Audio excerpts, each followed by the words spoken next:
So I've just collected the keys to my 5th buy-to-let property, so we're going to head over there now and I'll show you around, and I'll also go through some figures with you, and just to give you an idea of the type of properties in which I purchase, and I'll also explain how you can build your own portfolio just like I have. So without further ado, let's get going.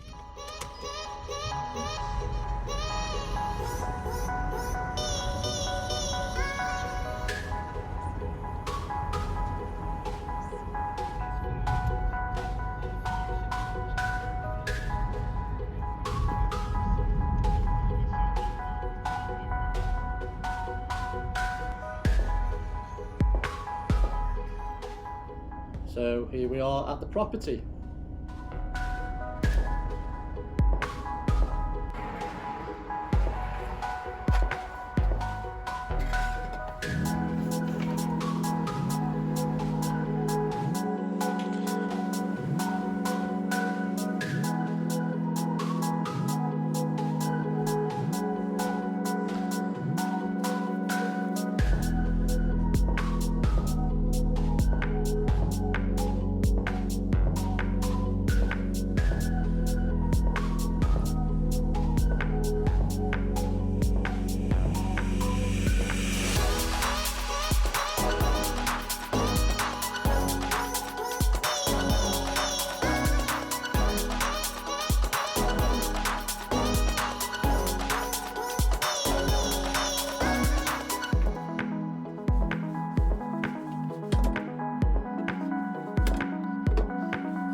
So as you can see, this property is in great condition. I mean, it's a first for me because all the other properties which I purchased have all involved some form of work, from a full renovation to lick of paint and new carpet. So having a house that's actually completely done, doesn't require anything, it's a great feeling. So most of the properties which I'll be buying from now on will hopefully be like this, because I don't really have the time to renovate anymore, and I'm in a better position cash flow wise to be able to maybe pay a little bit over the odds to achieve property like this. So when I first started out, and if you're just starting out, I certainly wouldn't recommend going down the route of buying properties which are ready to rent out like this one is, and I'll explain why in a minute. So in this video, I'm going to give you 5 tips which I use to build my own portfolio, and if you follow this advice, you'll certainly have a far better chance of succeeding when starting out.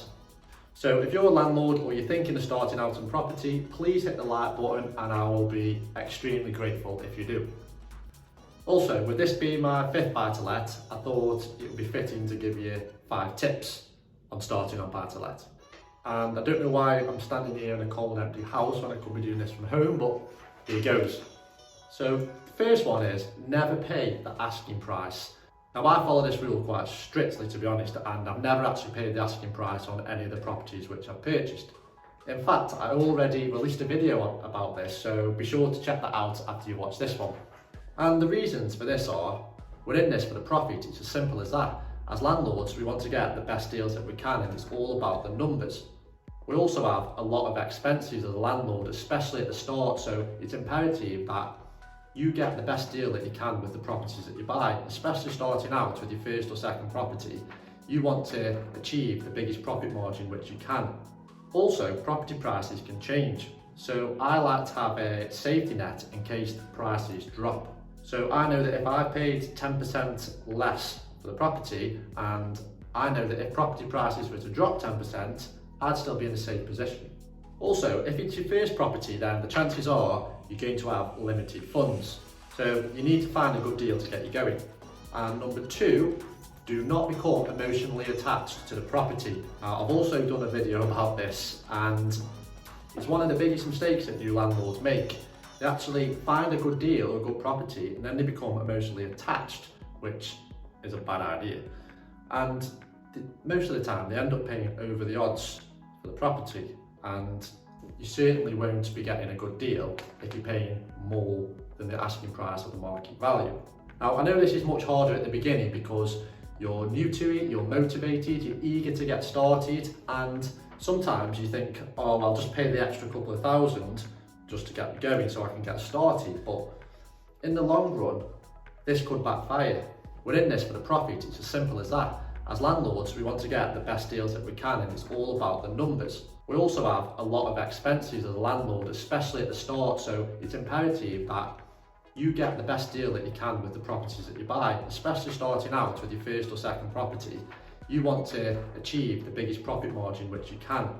And you certainly don't want to be getting into any bidding wars with other people or the landlords, or especially first-time buyers or people who are buying the house to live in themselves, because as I've said in my previous video, they have the right to be emotionally attached, whereas landlords, we don't.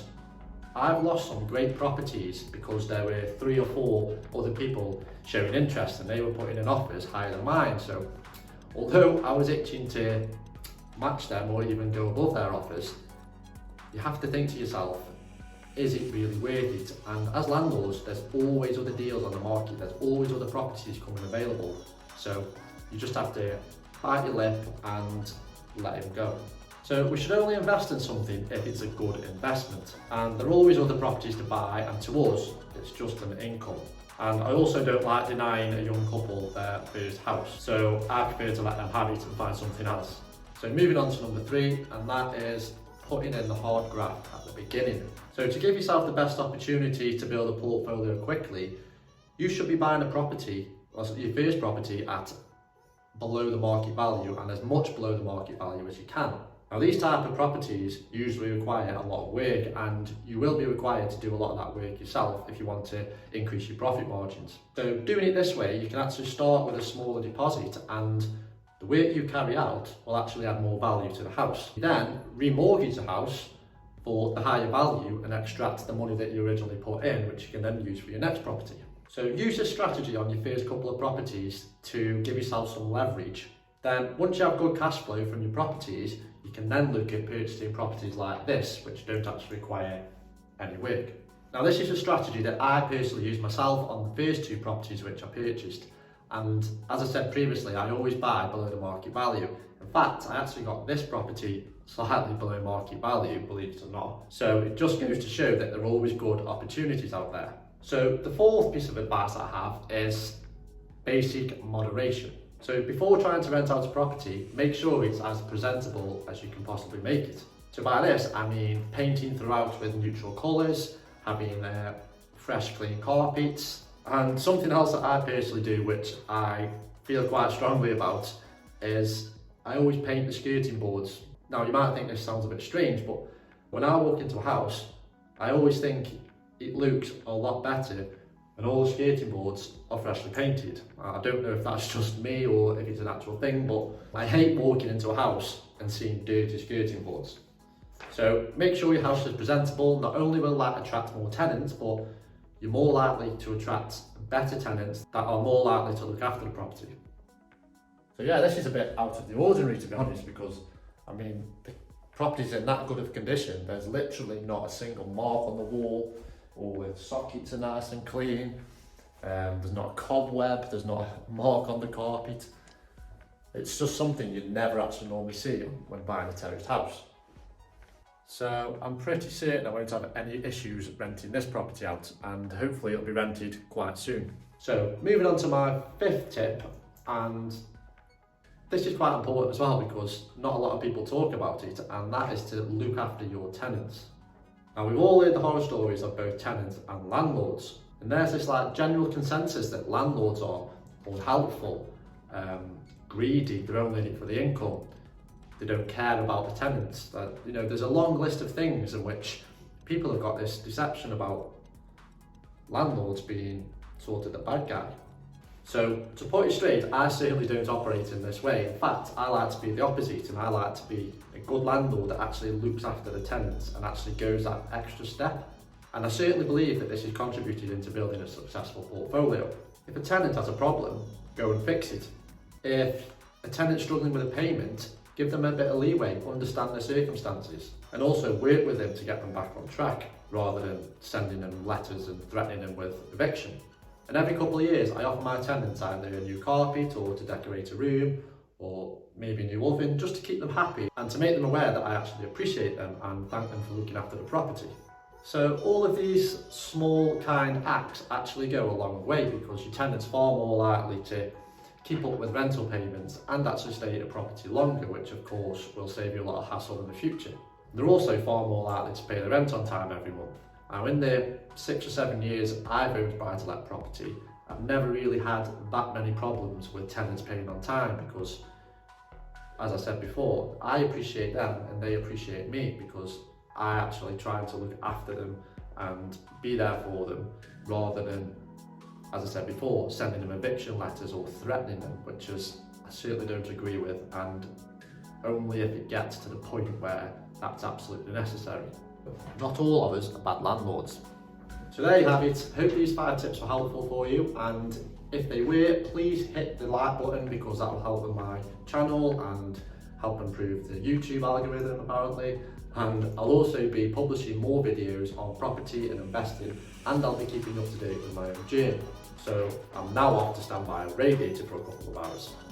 Oh, and I also mentioned at the start that I'd go through the figures for this property, and I'll talk about the cost of the house, the rental income and the profit margin. So this house was actually on the market for £90,000, and I put an offer in for 83, I think it was.